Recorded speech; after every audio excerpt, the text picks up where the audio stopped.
Čau, já jsem Vojta Třísko z Czech Substance, vítám vás u našeho nového podcastu a dneska tady mám speciální hosty. Tak začni, jak se jmenuješ? Čau, já jsem Vojta z Litoměřic. Ahoj Vojto. Čau, já jsem Lukáš z Valmezu a zastupuji kapelu Electric Man. Výborný.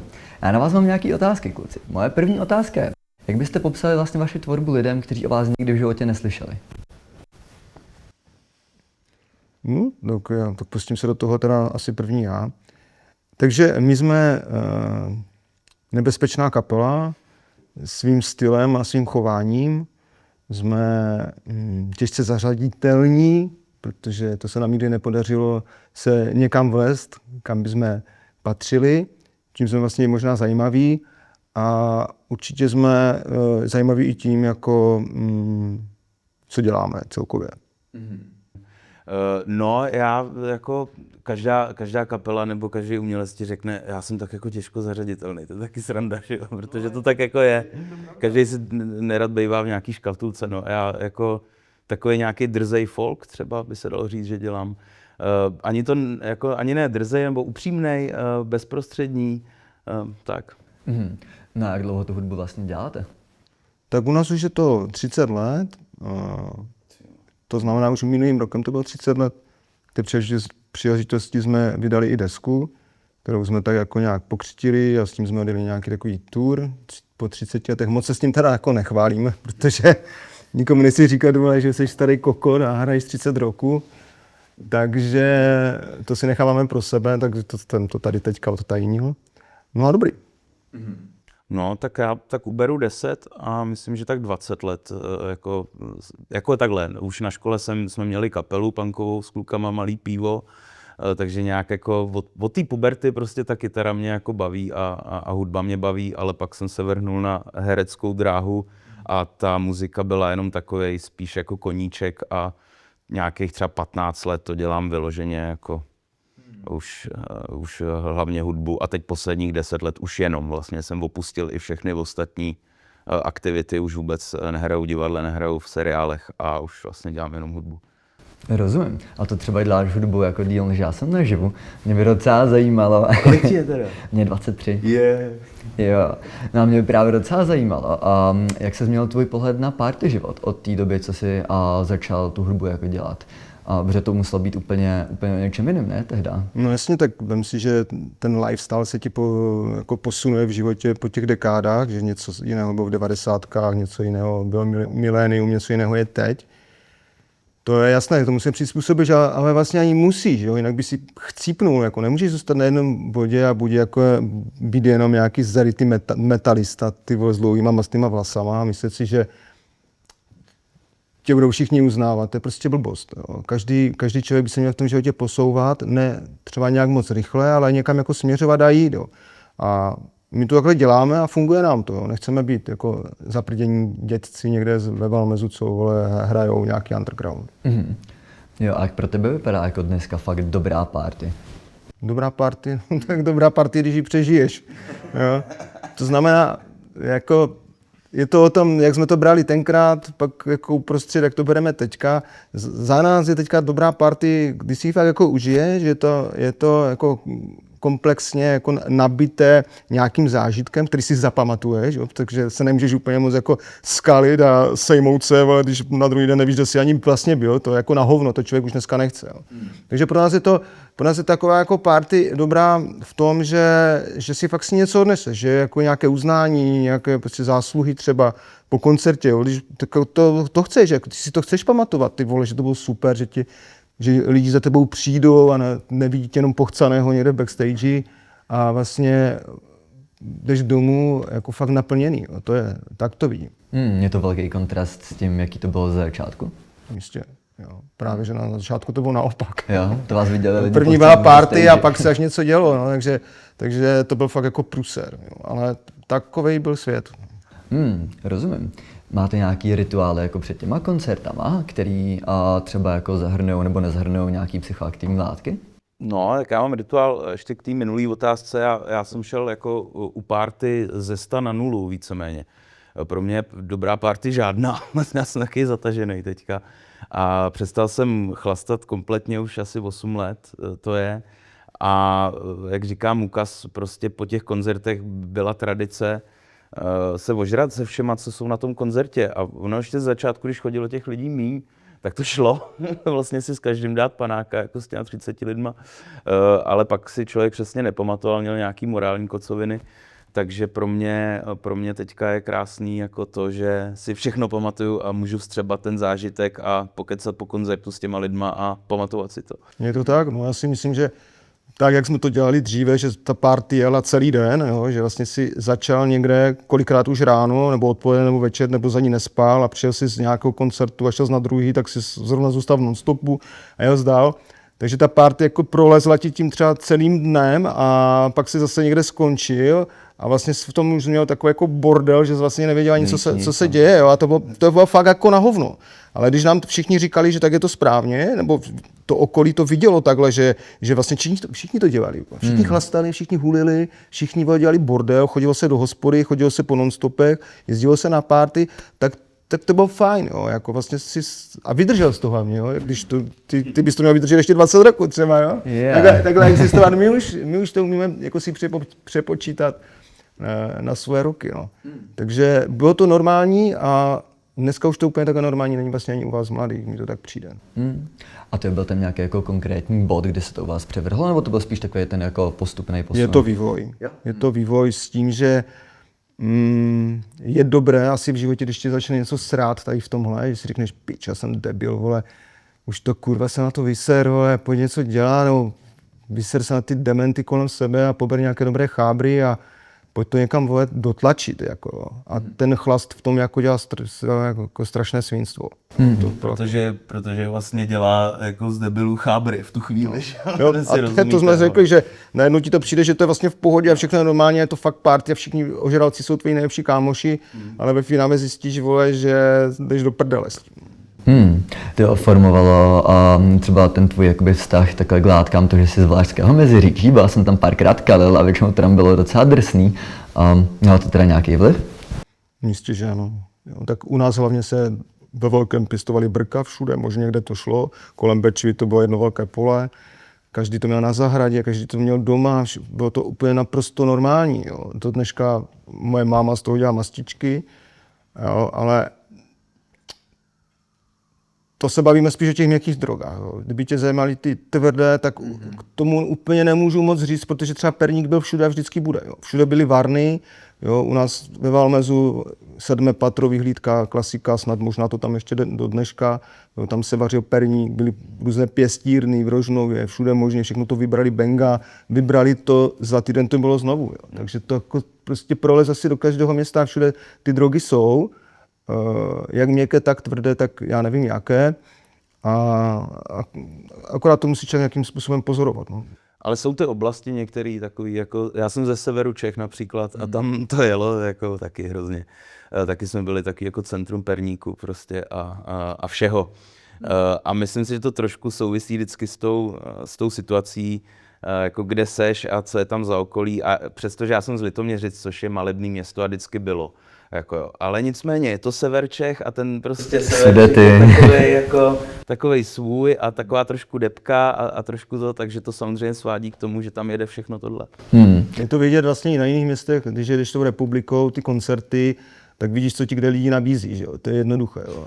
Jako, není sáček jako sáček, co si budeme povídat. Jo? A když projíždíš těma vyloučenýma lokalitama, jo, tak tam žádný sáček není, tam většinou jako si lidi pomáhají jinak. A tak to je, takže záleží vlastně na tom městě, v jaké pozici, jak na mapě, tak i kulturně a co se v něm děje. I když, jako jestli můžu ti do toho skočit, poslední dobou ten fenomén, že koks je všude. To třeba jako mám pocit, že chvíli bylo tak jako mezi umělcema, mezi hercema, už jsem to pozoroval jako dřív, že to dělá jako skoro každý a mezi muzikantama jako taky. Ale to, že prostě na každém malém městě i v nějaký prdeli prostě dřív tě někdo bral prostě na ruma a nějaký brko a teď tam všichni jedou ten koks. A je to i prostě na vesničkách. Takže to je takový plošný a je to vlastně to srovnává síly teďka po celé republice, že to si nevybereš místo, kde by to jako nebylo moc. Jo, dneska si to dávají chlapi v práci na snídaních. To je jako psycho. Jo, se rozšiřuje čím dál víc to, ale jak jste zmínili ten perník, máte s ním nějakou zkušenost, jestli to není moc osobní otázka? Já klidně odpovím. Já mám jako nedobrovolnou vlastně zkušenost, protože mě vzal kámoš na čáru koksu, že zkusíme poprvé v životě. A tak jsme to dali, první jsem byl já a přišlo mi, že to nějak jako divně pálí a nějaký to bylo divný a on si to dal taky a on už trochu tušil a říkal, sorry, to není ono. A říkám, co, jak to není ono? To je perník, sorry. Já jsem to nevěděl, a říkám, aha. Takže to je jediná moje zkušenost a naštěstí to bylo fakt tak odporný zážitek, že mi to stačilo jednou. To musí být docela nebezpečný si splíst jako koks s perníkem, že se to oboje dávkuje úplně jinak, to mohlo jako skončit docela špatně, si myslím. Spoustu věcí mohlo skončit špatně, jako a to nejenom pytlíčky, ale prostě bereš si pilulky, ve kterých může být různý poměr čehokoliv a...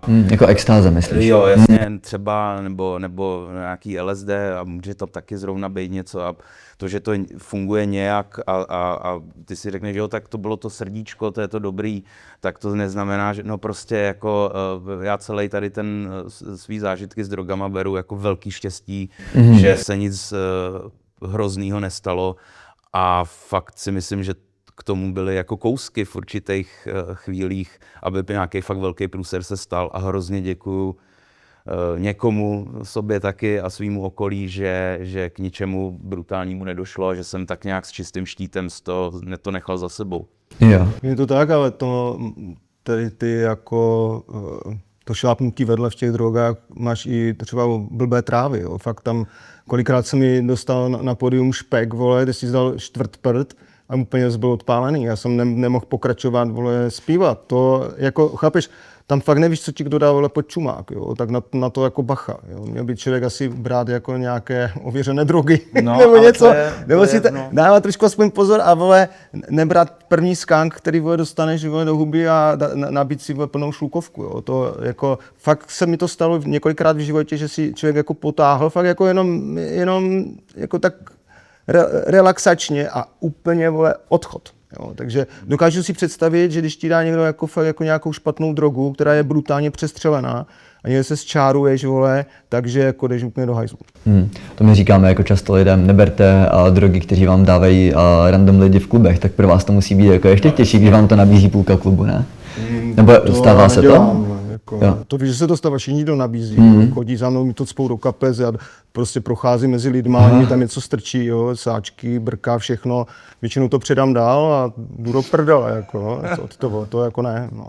Hele, jako shodneme se na tom, nebo to já bych rád zdůrazňoval v každý té odpovědi, že ty drogy jsou špatně všechny prostě, jo. Ale když už, tak třeba mně je sympatický prostě, že třeba na festivalech si můžeš otestovat tu svoji věc, zjistit, co v tom je, kolik tam toho je.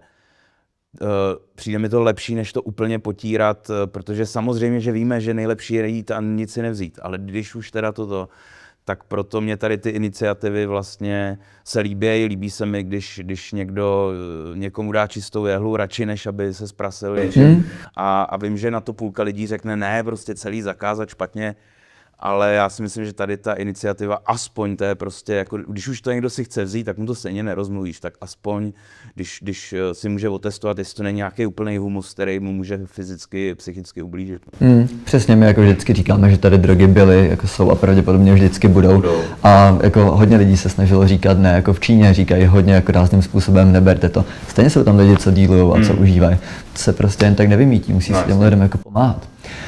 Jak jsi zmiňoval tu příhodu, jak jste si vlastně zaměnili ten kokain s tím pervitinem. Byla to jako ta nejnebezpečnější věc, co se ti takhle s látkama stalo, nebo máš třeba ještě něco, nebo máte něco, co byste jako takhle vypíchli jako tu nejnebezpečnější jako příhodu, kdy vám třeba fakt jako šlo o život?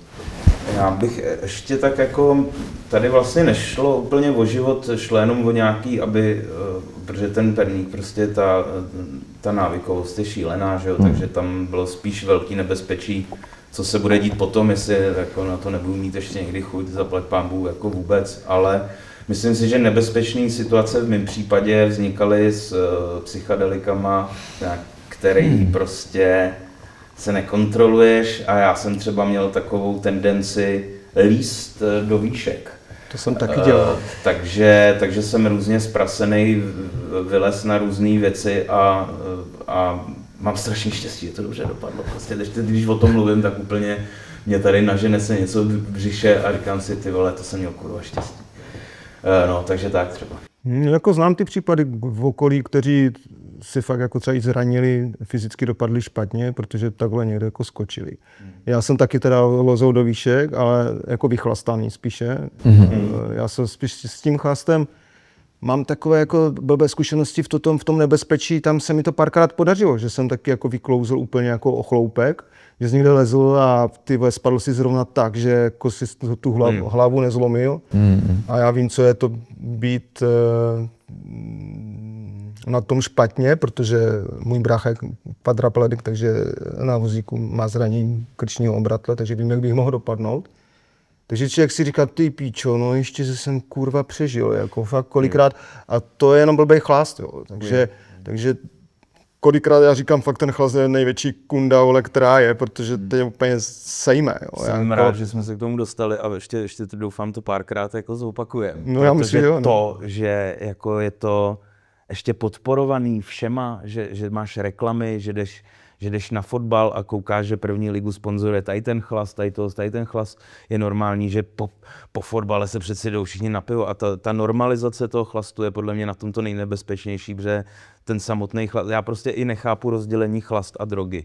To přijde prostě jedna skupina a to, že z toho děláme něco běžného a něco, co je vlastně v pohodě, když si dáš jednu skleničku, ale kdo si dá jednu skleničku? Půlka lidí, druhá půlka si nedá jednu prostě. Já jsem neuměl popíjet třeba, já jsem se prostě musel vyndat kompletně a věřím, že to tak má spousta lidí.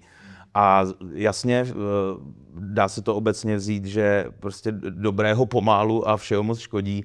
A když si dáš jakoukoliv věc, a je to jedno, jestli to je joint, extáze, nebo pivo, nebo čára koksu, jednou za rok, tak já věřím, že to je v pohodě. Ale takových lidí je strašně málo, který zvládnou prostě jednou za čas tu věc. A vadí mi na tom chlastu, že se z toho dělá, že to je pohoda, že to pohoda není prostě.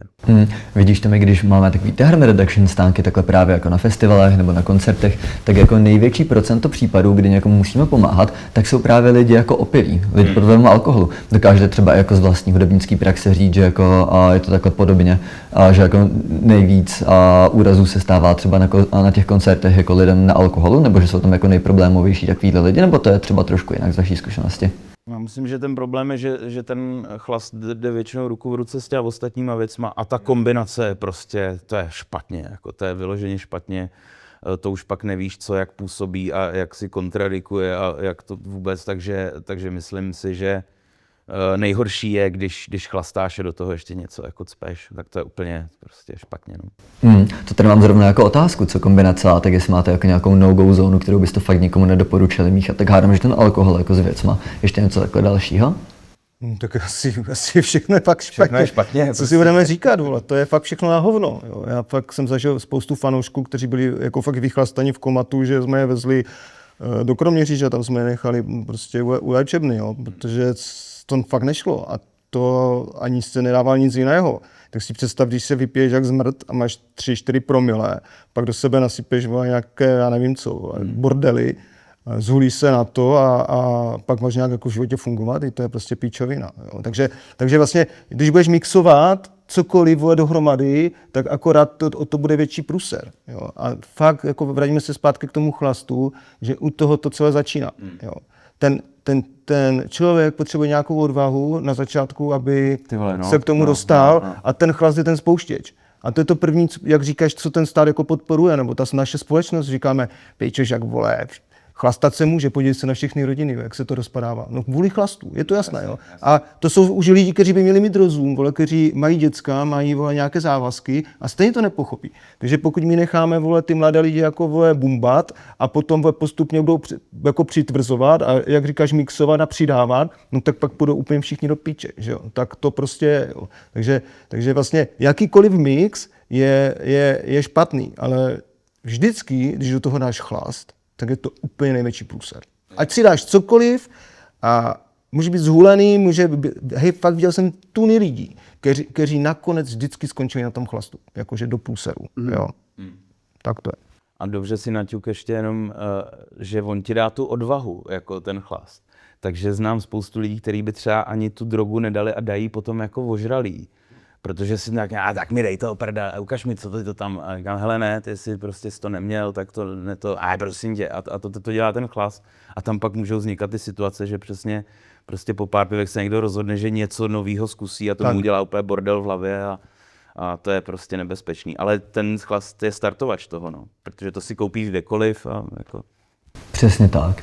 V hudební branži se často používají drogy, včetně třeba alkoholu na zahnání trémy nebo jako takový boost kreativity. Co vy, jak to máte? Dokážete se obejít bez toho, nebo to třeba taky někdy využíváte? Sem tam zaháním, jo, ale jako, fakt jako minimálně. Pár piveček samozřejmě pomůže. My zpěváci máme problém s bublinkama, takže my se moc nemůžeme vyklopit bírem nebo takovým tím jako bublajícím nápojem, protože pak furt grgáš a vypadáš jak dement u toho, takže já musím zabrzdit chvilku předtím, že vím, že třeba ty fakt už 2 hodiny si dát bíra nemůžu, anebo třeba aspoň hodinu, když to vygrgáš, tak potom už jsi dobrý. A potom samozřejmě, když chceš ten výkon udělat kvalitní na tom pódiu a chceš jako za dobrého chábra, tak toho chlastu pomálu. A potom si můžeš zlít rypáček, jak chceš. No. Jak to máš ty?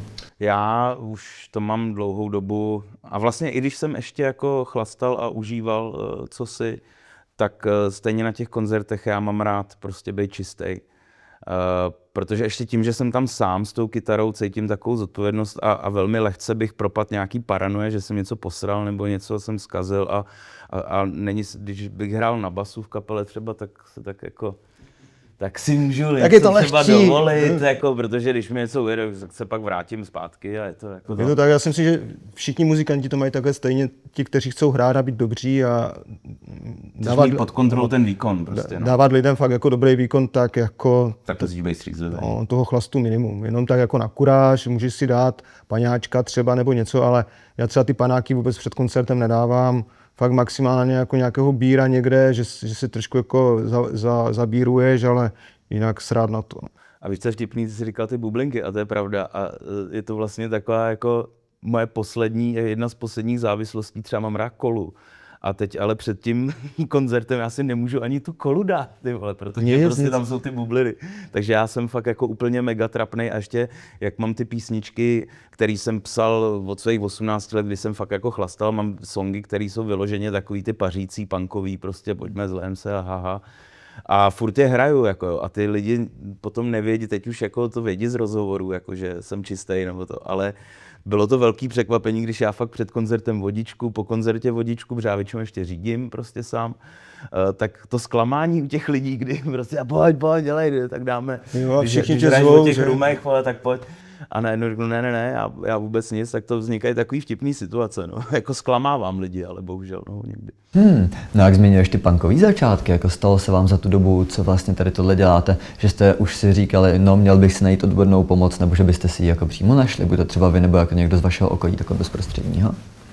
Tak já mám odbornou pomoc doma, to je manželka, která mě vždycky to nějakým způsobem vysvětlí a asi mi to třeba i pomohlo, si myslím, když ještě tu sedím. Takže já jsem nebyl nikdy pro žádnou pomoc, co se týče jako drog. Žádných. Nebyl. Manželka jako adiktoložka? Ne, to je jenom manželka. Jo, takhle. To poznáš. Jo. Ne, tak ti říká, kurva, už se na to vysvět, vole, píče, zase byl ožralý jak debil, dívej, zase si nachcel tam do koše, nebo něco takového. A ty, ty to jsem kokot. Ještě uvidí děcka, vole. Jo, takže to je takový, jako ten takový jako morální policajt tam, protože jinak by to bylo fakt píči, ale Ale jinak takhle, nebyl jsem nikdy se nikde léčit, ani jsem to asi nepotřeboval. Ale já jsem třeba si myslím, že jsem to měl těsně, jako, že jsem zatáhl za tu ruční brzdu jako těsně předtím, než by se něco muselo jako asi dít. A je zajímavý, že ani mi to nikdo jako nenaznačil, měl jsem pocit, jako, že vlastně tak chlastám jako všichni a občas si něco dáme jako všichni a že to je vlastně v pohodě. Ale když jsem přestal, tak najednou mi začali říkat kámoši, ty vole, už jsi to měl na hraně, kámo.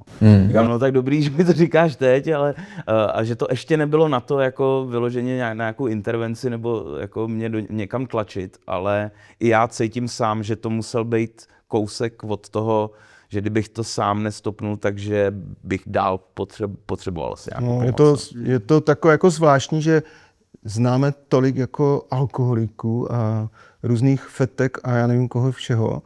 A strašně málo lidí jako jde někam pro nějakou pomoc. Vlastně skoro nikdo. Dokud se nestane nějaký průser, že tam nejde o sport, nějaký děcka nebo něco, nebo benga, nebo prostě nějaký soud, tak ti lidi, vole, jdou fakt až do plných. Jako protože je to tou rozšířeností, protože ti každý řekne, mám třeba taky jako kamarády, který řeší jako chlast, nebo spíš by měli řešit a moc neřešej.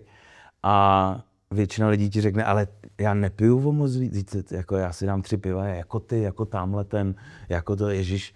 A vlastně tou rozšířeností pak vzniká dojem, jako že to nemusíš řešit, protože chlastáš jako každý Čech. A vlastně to neškodí. No že? A vlastně co to je, jako bože, jako no, ženu nezmlátím, nikoho jsem požralej neřídím a mají pocit, že tím pádem nejsou alkoholici a že to nikomu neubližuje. No. Přitom jo. Jo, no je to pořád docela velký stigma, co si budeme jako tady v Česku najít si nějakou odbornou pomoc, byť je to třeba denní stacionář a nejenom jako hospitalizace. No a stalo se vám někdy, že jste si řekli, jo, tak kdyby tady tenhle člověk jako našel odbornou pomoc, tak to nemuselo skončit, tak jak to jako skončilo ve vašem okolí třeba? No u nás přímo máme tu zkušenost s naším sesnulým zpěvákem Icebeam, který si nenechal říct a dotáhl to až do toho hrobu, protože tu pomoc nevyhledal, nebo ani nechtěl vyhledat a jeho životní poslání bylo jako všechno v píčismus, to znamená se zničit. Jo. A když ho poprvé odvezla sanitka a doktor mu říkal, hej kámo, vole, nechlastej, vole, budeš úplně v hajzlu. Tak to vydržel chvilku, zase se zbombil, zase ho odvezla sanitka, tak to trvalo asi 6krát, co se žloutl, no a naposledy už se nevrátil. A tomu fakt jako se mu to říkalo hodně dlouhou dobu, věděl, jako kde vždycky skončí a stejně mu to nepomohlo. Jako, jo. Takže vlastně, když to v sobě má člověk nějakého takového démona, kterého neumí zastavit, tak potom už musí přijít asi nějaká hrubá síla, kde ho fakt jako svážou té kazajky, vole, někde ho hodí prostě do léčebny a nechají ho tam rok. Ale v jeho případě si myslím, že by to stejně zase jako ta recidiva přišla. Jo, takže. Jo, jestli ti nevadí o tom mluvit, co si myslíš, že ho k tomu jako vedlo? I přes tedy, jakoby, i přes to, že ho několikrát odvezla sanitka, tak... Asi ten lifestyle. Jako, bylo mu v tom dobře, chtěl to, neskrýval to, jako on nikdy neskrýval to, že je alkoholik, nebo že něco bere, nebo že něco dělá, nebo že něco nedělá.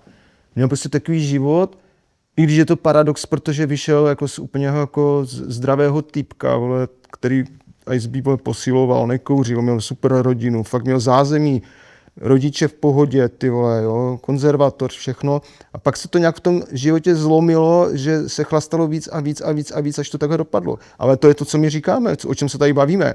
Vole, jako to je v pohodě. To je normální, vole. Však chlastáme všichni, vole, všude se dělají bečky, všude se chlastá, tam je party, tam je chata, tam je koncert, jde se do hospody plná narvaná, jo. Teda aspoň do covidu to takhle bylo. Teď se to trošku změnilo, že ti mladší lidi tolik nechlastají nebo nechodí do těch hospod. Nevím, co dělají teda jiného. Ale takhle to bylo. Jo. Takže ten lifestyle, když ten člověk jako to takhle vezme, že stanu se bohémem a budu brát, co se mi zlíbí, no tak je jasné, že to prostě fakt na piču dopadne. A taky to takhle dopadlo. A blbý, že se tomu i tleská, tak on, že jo, prostě seš rockstar, seš najednou prostě muzikant na pódiu a když si muzikant na pódiu veme flašku prostě whisky a vyklopí půlku, tak oni ti zatleskají všichni. A to je borec prostě, no. Nikdo na tebe nebude pískat, jo? No, a když Budou řekneš, lítat že- pod prsenky, vole, No, chápeš? tak to je prostě ten problém a to si myslím, že nechci vůbec mluvit konkrétně o Icebeam, ale celkově tohle, že ten frontman, který prostě ještě dělá muziku, jakou dělá, je to nějaký punk, je to něco ostrýho, drsného, něco takového, kde prostě se nežiníruje s těma výrazama, tak prostě samozřejmě to přitahuje ty lidi a ty ti budou prostě za každý slovo tleskat, budou ti tleskat za to, že vyklopíš flašku na stage prostě, tak proč by si říkal, že to je něco blbýho? Já si vlastně, Jsem dobrý. No. já si vlastně docela často všímám, že jako se umělci úplně jako netají tím, že užívají buď to nějaký látky nelegální nebo třeba ten alkohol a že o tom třeba jako často i zpívají, ale myslíte si, že to jako reálně může zvyšovat jako užívání mezi těma jejich fanouškama? Nebo si všichni řeknou, jo dobrý, tak je to prostě součást toho, co dělá? No já bych asi, myslím, že si musíme přiznat, že rozhodně to nepřispívá jako k tomu nebrání těch věcí a taky mám tohle dilema, hele, protože já těch songů pár mám o chlastu a jsou zábavný, jsou dobrý a mají úspěch jako na tom koncertě. A teď už nepiju a hodil jsem si to tak, jako, že nebudu to odstřihávat, je to moje minulost a tak to budu hrát.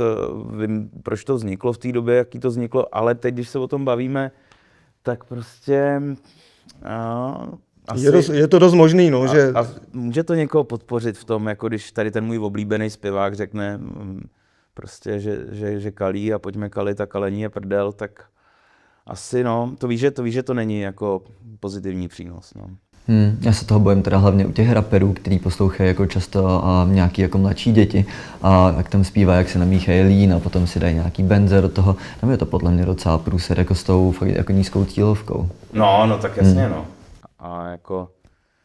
Tak je pravda, že na nás chodí už i starší ročníky, máme to takový mix. Jo, to na mě taky, to je pravda. Od zhruba, když začnu těch nejmladších, kterým je třeba kolem 20, do těch až skoro 50, tak je fakt, že ten starší člověk už to zná naši satiru, ví, že to třeba kolikrát ani jako tak nemyslíme vážně, ale může se stát, že k nám zabloudí nějaký nový fans, který to může vzít vážně a může se s tom hlídnout a stát se s něho třeba, nevím, bude zabíjet malé děti, nebo já nevím, co bude dělat, jo. Ale to by přece nemělo být jako na nás, že my jsme ti, co kazí tu mládež, nebo že kvůli nám se to stane, jo. To fakt jako není.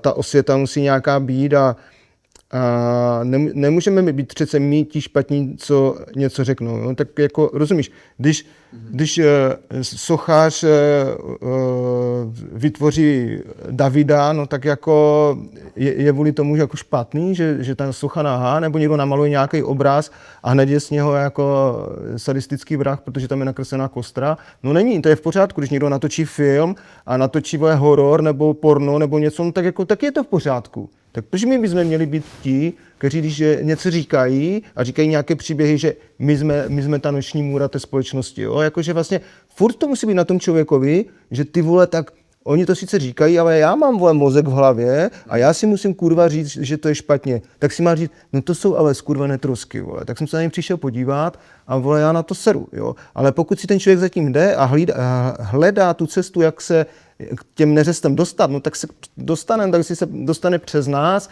kteří my o tom mluvíme, my nikomu nehážeme jehly, vole, tam jako do toho publika. Jo. Já důležitý je, že když se pak takhle bavíme, tak ty vlastně jako řekneš ten názor a popíšeš to a vysvětlíš to a věřím, že když by se někdo na tohle, co tady vytváříme, jako koukal, tak dostane ten druhý pohled na to, že něco je prostě sranda, něco je umění, něco je pojďme si zahrát na punk a pojďme zpívat o chlastu, ale ty názory nějaký máš, tak myslím, že je důležitý aspoň v soukromém životě a v tom veřejném vyjadřování držet nějakou linii, kdy se k tomu vyjádříš a říct, stejně jako přesně, já dost často to srovnání s pornem jako i vztahuju k mý muzice, protože mám třeba některé sprostý věci, tak jsem byl jsem se tak nějak jako profil jako rebel nebo prostě to,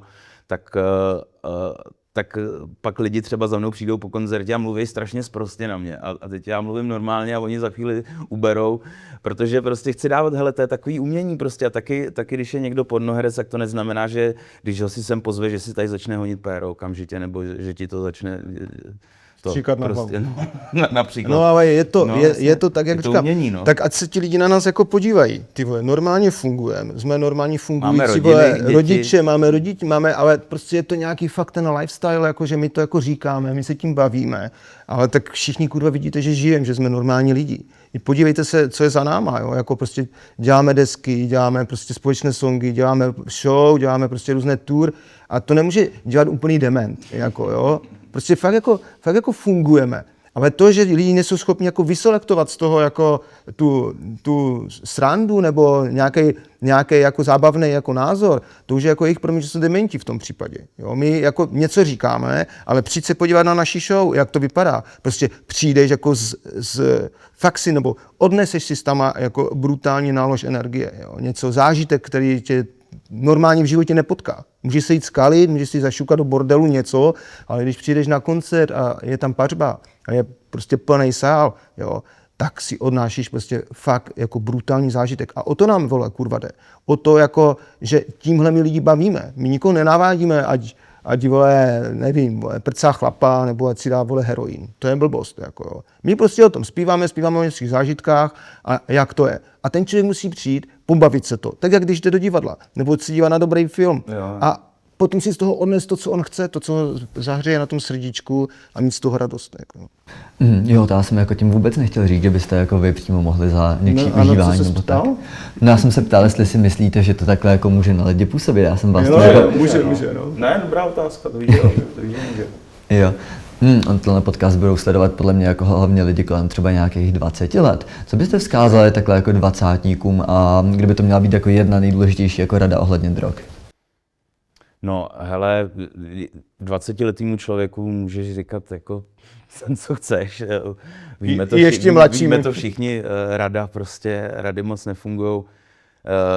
Jenom prostě, když poslouchej jako svůj vnitřní hlas a nenech se ovlivňovat věcma, no, nech se ovlivňovat ani náma, ani tvým okolím, ani když ti někdo řekne, že něco je super a když máš z něčeho blbej pocit. Já třeba dost často jsem ten blbej pocit měl a někdy jsem ho jako přešel a vždycky to byl průser. A od té doby už vím, že když prostě tady ti něco říká, že to není dobře, tak to nedělej. Ale myslím si, že prostě mladému člověku ze zásady se nedá nic radit, on si na to musí přijít prostě, no, a přijít na to tak buď prostě jenom bych řekl, buď opatrnej, ty vole, máš jeden mozek, jedno tělo, prostě jeden život. Jeden život a může se to, tady těma věcma se to může okamžitě posrat psychicky, fyzicky, prostě skýtat, buď opatrnej, prostě to bych zkázal, jestli můžu něco. No já si myslím to samý, přidám akorát to, že určitě bych neexperimentoval, jak mladí lidi chcou všechno zkusit a zapřemýšlel bych nad tím, protože dneska vy mladí máte jako brutální možnosti oproti nám. Máte mobily, všechno si můžete kurva zjistit. Přesně. Ovšem všechno je, všechno se to kurva říká, všechno tady točíme. Za nás bylo úplně hovno. Jako my jsme si mohli tak do budky zavolat, vole, fakt záchranku, to bylo všechno. Jo? My jsme to fakt zjišťovali až na sobě, šel do hospody, ožral se, za teprve si zjistil, co to kurva dělá. Ale ti lidi musí mít zájem, musí něco chtít, to znamená, chci se jít sfetovat, tak počkej, ty vole, tak jako, tak mám AI, vole, tak co mi to udělá třeba, jo? A hlavně by si měli ti mladí lidi uvědomit, že to není žádná jako životní soutěž, vole, jakože myslet si, že tím, že se sfetuju, jako zapadnu do party, nebo že jsem nějaký outsider a ten fet mě někam jako dostane, ba naopak bude to ještě horší a dostaneš se ještě za většího čuráka. Jako, to prostě musí ten člověk jako pochopit, že dopředu se jde jiným směrem. Nejde se naopak, jakože pospátku, a to je ten chlast a drogy. Jo. Já chápu, že ta společnost nějak formuje ty děcka, ty dospívající nebo i ty dospělejší, ale ten fet jako celkově, a teď se bavíme jako úplně o všem, ti nikdy v životě nic nepřidá. Maximálně jako zaplatíš někomu sáček, to je celé. Jako. To jak jsi říkal, že by se ti lidi vlastně měli o těch látkách edukovat. Jak vypadala ta edukace nebo celkově jako ten narrativ ohledně drog, a když jste byli třeba ve věku těch 20 let? Nic, právě se jako demonizovalo, jenom prostě podívej se, ty, co si píchají, prostě to je špatně, ale vlastně nebyla tam žádná backstory, žádná informace. Teď už fakt toho víš tolik a už o tom lidi mluví otevřeně. Dřív ti neřekl prostě zpěvák na rovinu, jo, já jsem tohle bral, nebo tím jsem si prošel, no prostě to. A vím, že vlastně ta hlavní message byla třeba, co já jsem dostával od rodičů, to dělají hloupí lidi, tohle dělají hloupí lidi. A co to je za informaci prostě? Pak seš v pubertě, pak najednou ti někdo řekne, učitel, že seš blbej, nebo řekneš jo, takže já jsem blbej, no tak to jsem asi já, co si veme ty drogy, nebo není to prostě, a jenom se vlastně demonizovalo všechny drogy jako špatně, to podívej se, jak pak skončíš na ulici. Ale teď už víš, že ty lidi můžou dlouho fungovat, že to je, i ta nebezpečnost je v tomhle. Ta není jenom v tom, že se někdo přepálí herákem a pak ho vidíš na ulici. A to bylo za nás, že buď byli všichni normální kuřáci a chlastači, a potom byli ty jako úplně smažky, na který jsme prostě kolem kterých jsme chodili na tom náměstí. A to byl ten jako trochu ale nic mezi tím, a to mezi tím je to nejnebezpečnější prostě, no. A ta největší skupina, jo. Chápeš, dříve ta společnost je fakt jako zaškatulkovala, jako máš tetování, ty jsi feťák, vole, ty piču si určitě pícháš, vole, ty jdi do hajzlu, jo. A přitom ten feťák byl úplně ten jejich synáček, jako jo, ten, který tam jako na lavičce někde si něco dával, a my jsme byli za ty hajzle, kteří jako chodí do zkušebny hrát, a se pod tetováním, tak jsme dělali, takže vlastně fakt jako neznalost. Ta neznalost je nejhorší, co může být. Ti rodiče naši, chápu, že prostě vylezli z nějakého jiného režimu, teď už je to zase o kus dál, takže už se na to nemůžou vymlouvat, ale určitě by měla být fakt jako mega velká osvěta u těch mladých, hlavně ty vole ve škole, jo. Protože ten systém na to dodnes není připravený. Jo. Můžeme se shodnout na té osvětě, na těch informacích prostě. To je rozdíl fakt té naší doby a týdle, že teď to prostě už se ví a už víš, jak ty rockové hvězdy prostě končili v 27, proč už tak končili prostě a tohle. Teď už to víš a zjistíš si o každý droze, přesně napíšeš do chatbota a víš, budeš vědět, a jaký jsou rizika, vyjedou ti, tak se o to zajímej, když ty informace máš. Ale my jsme dostali informace jenom takový, jako to je všechno špatně a umřeš, a ty, ale když dostaneš tu neúplnou informaci jako mladý a už tak jako těm dospělým zas tak moc nevěříš, tak řekneš si, počkej, tak to asi vyzkouším. Co ty mi budeš říkat? No, přesně. A ty jako mladý můžeš si to najít a jsou to věci, kterým věříš, protože tam hledáte všechno, ty vole, tak můžeš věřit tomu, co ti napíše to o drogách. Prostě. Hlavně ty děcka to dneska ani pořádně nepoznají, oni nemají takovou rozlišovací schopnost jak my, že už se podíváš na někoho, jestli je to dealer feťák, nebo kdokoliv jiný. Jo. Ty děcka fakt tomu věří a dostanou se do té společnosti a těžko se jim to v tom hledá jako to špatné. Jo. Když vidí, že to dělají všichni a ty najednou tak si trošku potáhnu a pak se posunu v tom dál. Ale tak fakt by to chtělo by to, aby ty děcka fakt byly informované co nejvíc. Co nejvíc informované a i v těch školách nebo prostě v těch společenských nějakých aktivitách, kterých se oni pohybujou, tak by se o tom mělo jako mluvit. No, ty svoje 20. léta právě prožívám v tom, že už se o tom jako trošku víc mluví, že už se o tom jako dá nějaký info jako zjistit. Ale vlastně se zároveň třeba legalizuje kratom, legalizuje se samopěstování. Čím dál víc jako mladých užívá psychoaktivní léky na předpis. Co si myslíte o tady těchto jako trendech, toho, že se to pořád víc rozvolňuje? Je to za vás OK? Nebo by to nemuselo být jako až tak moc? Není to OK. Protože kratom je třeba strašná pičovina, že jo. To je svinstvo stejné jak... Velmi návyková. Jo, návyková jak okolí svině. Vrstevníci jako tomu propadnou, jako, takže jako... Že kratom to jak máš jak herák nebo cigára, jako toho se nikdy nezbavíš, to furt musíš dávat, jako jo, to je prostě blbost. Jestli si ten člověk myslí, že si párkrát dá 2 lžíce a dobré, tak ani hovno, jako pojede dál, dokud neskončí, nevím, na 40 gramech. Ale já si nejsem jistý, a já na tohle neumím odpovědět, jestli je lepší prostě to dovolit všechno, ale mluvit o tom, jak je to špatný a je to třeba od 18, tak jako to je s cigárama, s chlastem. A nebo jestli potírat prostě tady ty drobný pěstitele a dělat... Já vlastně nevím. Tak drobný pěstitel není hrozba pro společnost. No. Drobný pěstitel je hrozba sám pro sebe. OK, to berme jako, že to je, jak když já pálím doma slivovicu. Tak mám stromy, tak co bych s tím řekl? Tak si vypálím slivovicu, pak si ji vypiju a nikoho tím neohrožuju. Jako nikomu neberu, nikomu nic nepřináším, je to moje věc. Jo. Ale pokud tu má přijet tanker plný kratomu a všichni se na to mají ujet, tak je to asi špatně. Jako. No a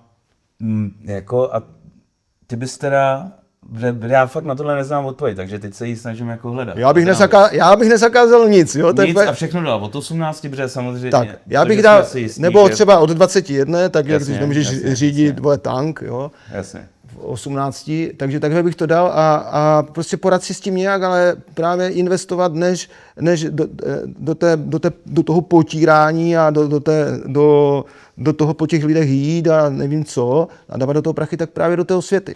Ale je to prostě, protože když zakážeš mladému člověku něco, tak víme, jak to je prostě, tak ty si na to chceš přijít jako a že fakt, já jako věřím, že ta legalizace, i ten kratom, prostě tady ty věci, že kdyby byl prostě jeden obchod, kde se prodává chlast, cigára, kratom, hulení, prostě a všechno ostatní, kam můžeš jít s občankou, já nevím, podle mě, já prostě nevím, No, ale ber to je to tak. lepší cesta, než něco plošně zakazovat, protože prostě víme, že mladí lidi, když jsi mladý, tak se cukáš těm zákazům a nevěříš jim a chceš, a je to klišé, ale zakázané ovoce chutná nejvíce prostě a říkáš si, ty vole, co tady to, když nesmím, co se stane, když to zkusím a takže jako já fakt vidím jako v té legalizaci asi cestu, ale nějaká prostě mnohem větší osvěta, jak říkal Mukas, hlavně ty školy, tam se učíš takových pičovin zbytečných prostě, nebo za nás to tak minimálně bylo. Proč tam není psychologie, tohle, proč tam není pořádně sexuální výchovu, jsme měli taky na týden, učitelka se červenala, byli jsme všichni rádi, že to máme za sebou. To by měl být předmět prostě psychický zdraví, drogy, prostě to jsou věci, se kterými ty potřebuješ informace prostě o tomhle, abys byl jako zdravý člověk, jako. Takže mnohem větší osvěta, ale ty restrikce jako si myslím, že tolik nedělají. No. Jestli honit prostě dílery, anebo jim normálně, ať stát z toho má DPH prostě a tady to, tak já nevím. No. Já jsem spíš na stranu toho, co největší osvěta, co nejvíc to, ale zároveň ty restrikce nevidím jako šťastný. No. To není řešení. Navíc, když zakážeš kratom a všechno ostatní, tak ty děcka se ti zase vrátí k tomu chlastu. Rozumíš? A to zase budeš ještě řešit další větší průser. Takže ty nesmíš hledat problém, ale hledat to řešení v tom. Jo? To říkáme ze vším. Tak ty vole, mám tu něco, tak jako nedělejme z toho vole mega problém, že je všechno na hovno, ale vyřešme to nějak, udělejme to nějak, zkusme to třeba co 3 roky nebo co 4 roky, jak se budou měnit vlády nebo tak a zkoušet to prostě, tak to teďka pusme na 4 roky a uvidíme, co to udělá. Když to půjde do piče, no tak vole, to zrušíme, uděláme to nějak jinak. A ne, že to jako zdemonizujeme zase a zase ty vole, všechno je na hovno a to není třeba. Zavře se pár dílerů prostě. Jako, takže mělo by se to zkoušet, vymýšlet, brát to z jiných států, dívat se kolem sebe, kde to jinak funguje, jak to funguje, je to tak ze vším, je to tak s politikou, je to tak ze vším, jo. Takže prostě, když vím, že třeba v Holandsku už mají, nevím, 50 roků coffee shopy, tak se tam pojďme podívat, jak to dělají. Zkusme to aplikovat tady, zkusme to aplikovat nějak jemnějc třeba, přidejme do toho ty kratomy, přidejme do toho, já nevím co. A když to bude stát za hovno, vidíme, že tam budou předtím ležet děcka jako na zemi, no tak to jako zestornujeme a vymyslíme něco jiného.